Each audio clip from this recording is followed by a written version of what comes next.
What's going on, guys?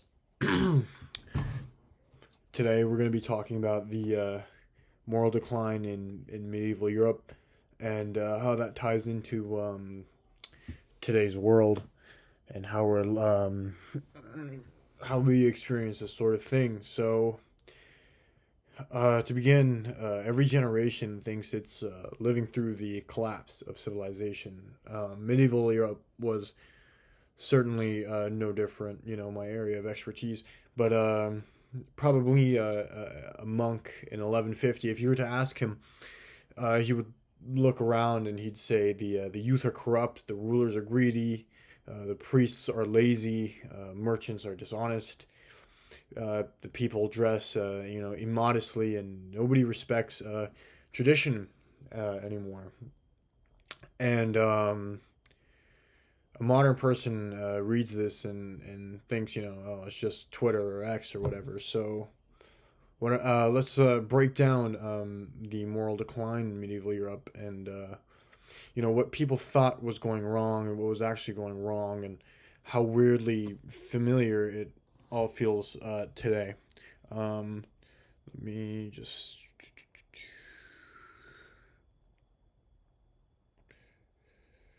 And pull this up. Okay.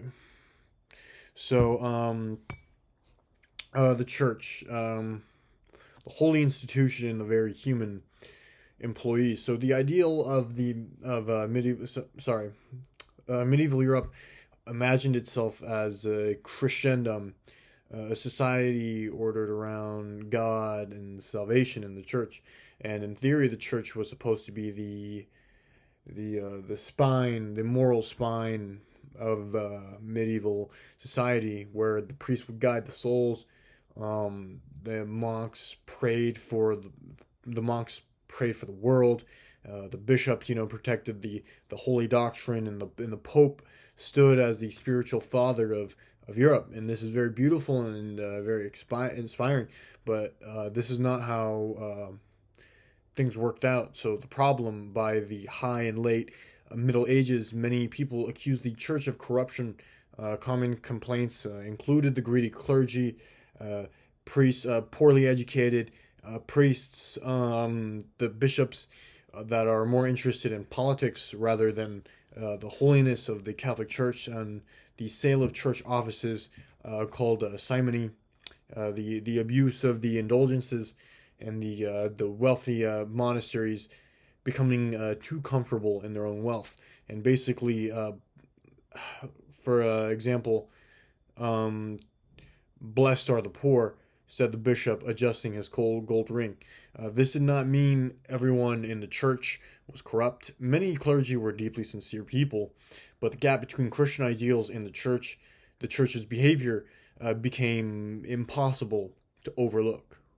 So the modern parallel of today, people will still lose trust when institutions preach values that they do not practice. So when a company says we care about the community, and then it lays off about 4,000 of its employees via email, and a politician says family values, and then gets caught in some ridiculous scandal, uh,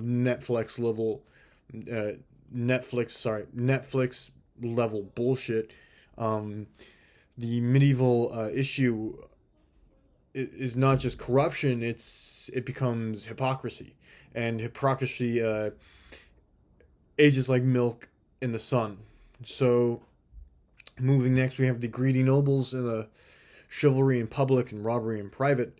The ideal is that medieval knights were supposed to defend the weak, protect the church, honor chivalry, and live by a code of good morals and ethic, courage and loyalty. The knightly fantasy was to the shining armor and the noble speeches and the defense of the people, and the majestic horse. But more or less, in reality, is probably some armed rich guy with a sword and some unresolved emotional issues. So the problem that arises is that many of these nobles abuse their power. They tax their peasants, their vassals heavily. They fought their own private wars and raided neighboring lands seeking prestige, and treated people like the common people, like a background furniture in the the grand drama of the aristocratic ego. But chivalry was real as an ideal, but it often functioned like a public relations campaign. A knight could compose poetry about noble love in the morning and burn someone's village in the afternoon. Efficiency. The modern parallel here I would draw is between the modern elites that love moral branding. So corporations, celebrities, influencers, and politicians all speak in noble language. They speak of grand justice and fairness, freedom and equality, and tradition and progress. But then their behavior themselves underneath is sometimes, how can I use this moral language, this talk, this speech of grandeur to gain power, money, attention, prestige. Just like the medieval knight has a coat of arms, the modern elite has a personal brand. So it's different feathers of the same peacock, if you will.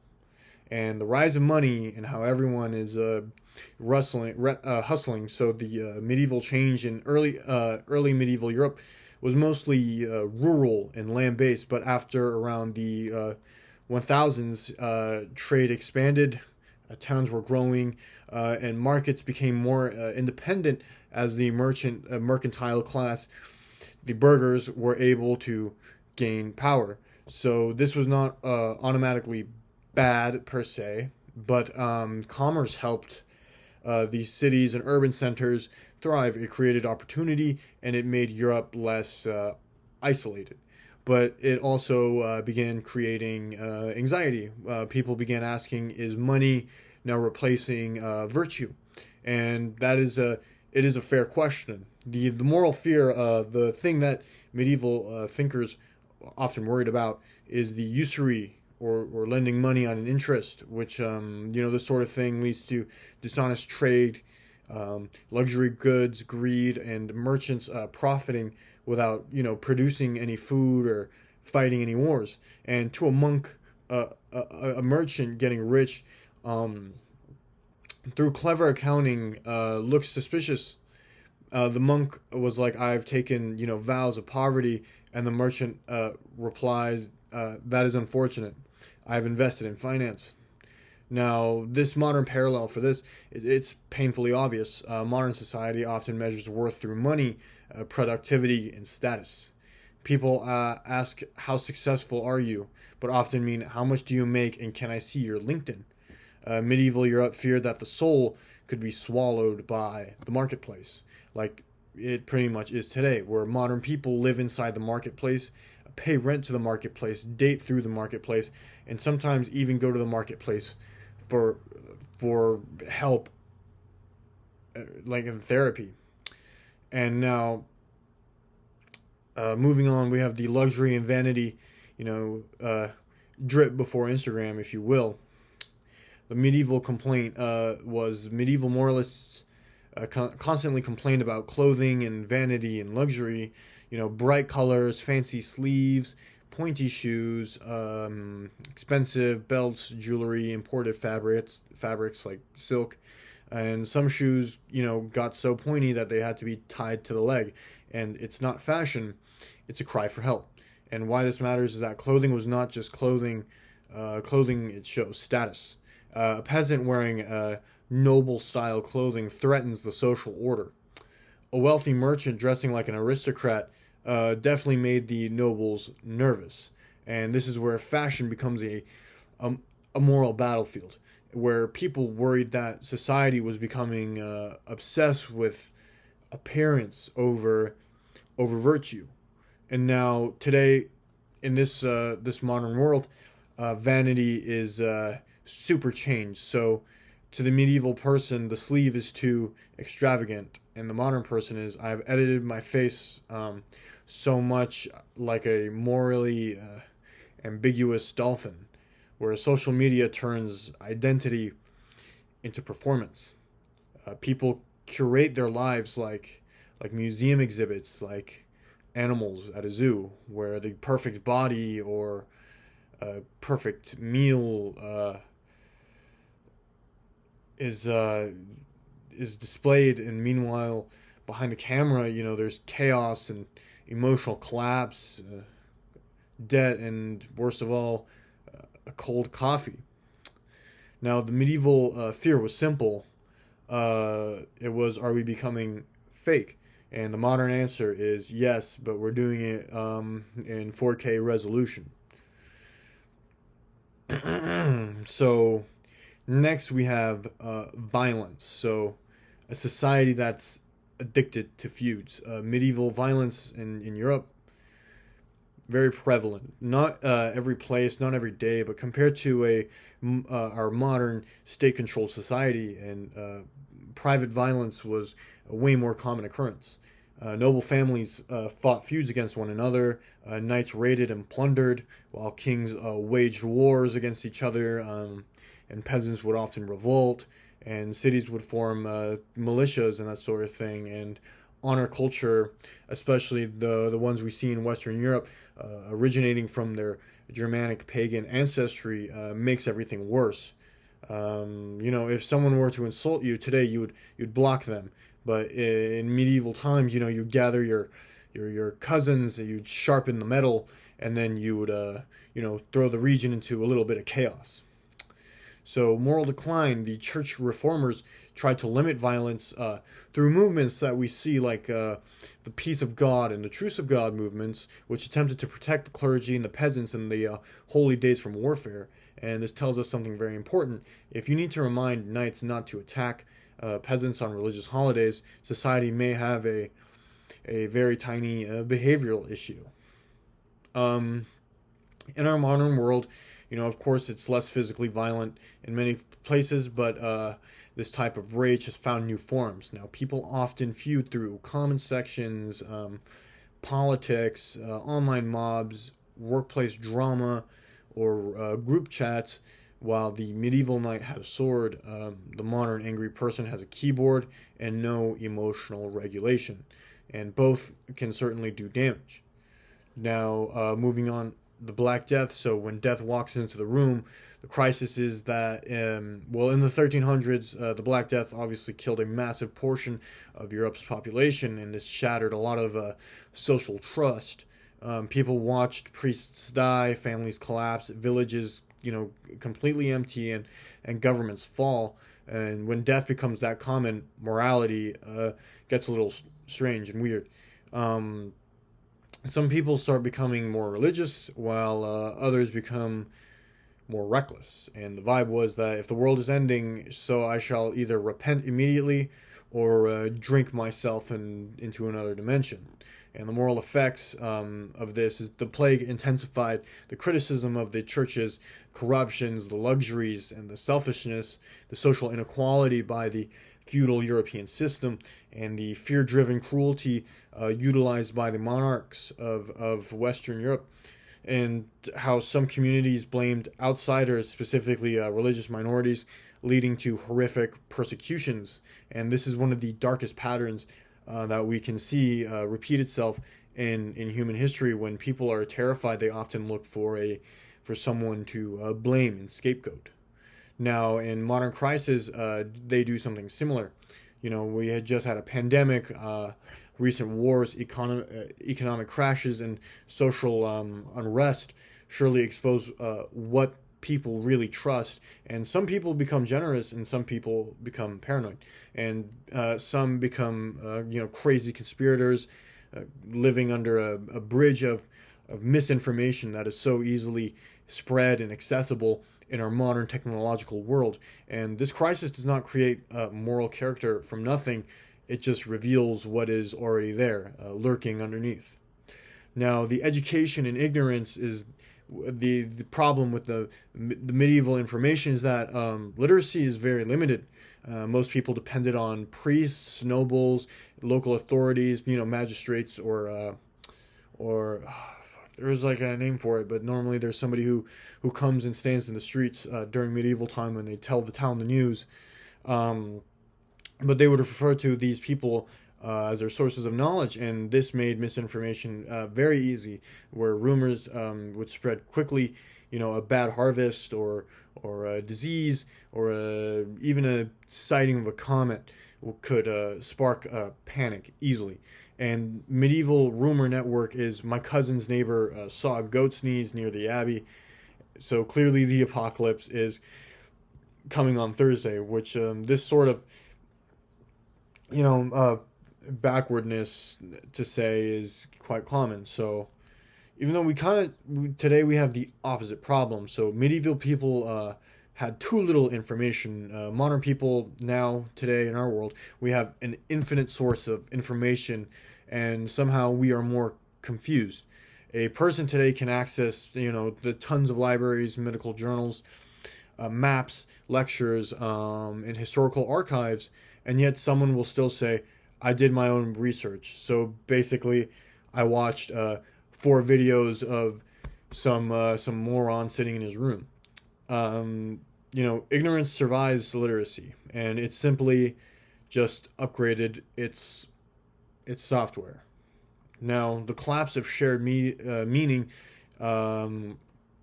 medieval Europe had a powerful shared framework, using the church, the rulers, your family, the village, hierarchy, and salvation. The framework can easily become oppressive, but it did give people meaning.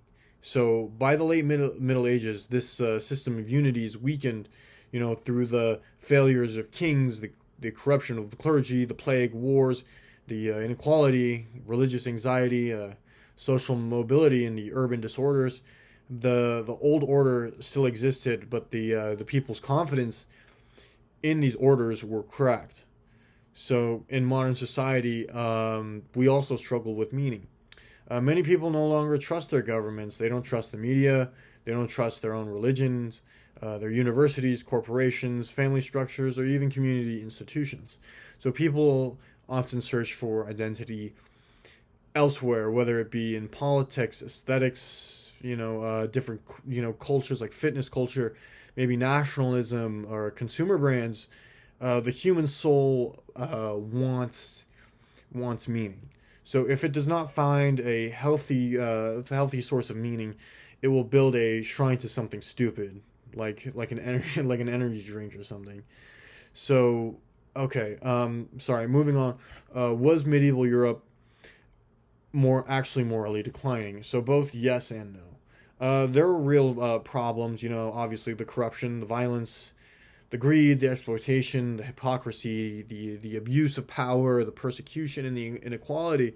Medieval critics were not imagining everything. Their world had some serious moral shortcomings. And no, well, every age thinks it's uniquely corrupt, and medieval Europe was not one long fall from purity. It produced a lot of things like universities, hospitals, the massive architectural works like cathedrals. We have the reform movements. We have great works of philosophy and literature, charity networks, and legal development like the Magna Carta, and new ideas of conscience and justice. So the story is not everything was good, then people became bad per se, but the better story is that humans kept failing morally, then kept trying to fix themselves, reform themselves. And that is pretty much history. But one long group project where half the group keeps running it. So, my final analysis is that the moral decline of medieval Europe was not just about people becoming worse. It was about a society whose ideals no longer matches their reality. So the church preached holiness, but sometimes they practiced greed. Knights preached honor and virtue, but oftentimes used violence against innocent peoples. Nobles preached order, but often exploited the peasants living on their land. And merchants preached opportunity, but yet they fed their own greed. And romance preached love, but often glorifies selfish desire. And today, we are not so different. We preach authenticity while editing ourselves. We preach compassion while destroying strangers online, and we preach justice while we chase status. And the medieval world had monasteries and swords, and pointy shoes, and the modern world has smartphones and dating apps and doom scrolling and debt. And it's a different world, but it's the same human heart, and that is the real lesson here. So that moral decline is not just a society getting worse. It is what happens when people forget that civilization depends on self control and honesty, courage, humility, and responsibility. And without those, every age becomes medieval, but just with better lighting.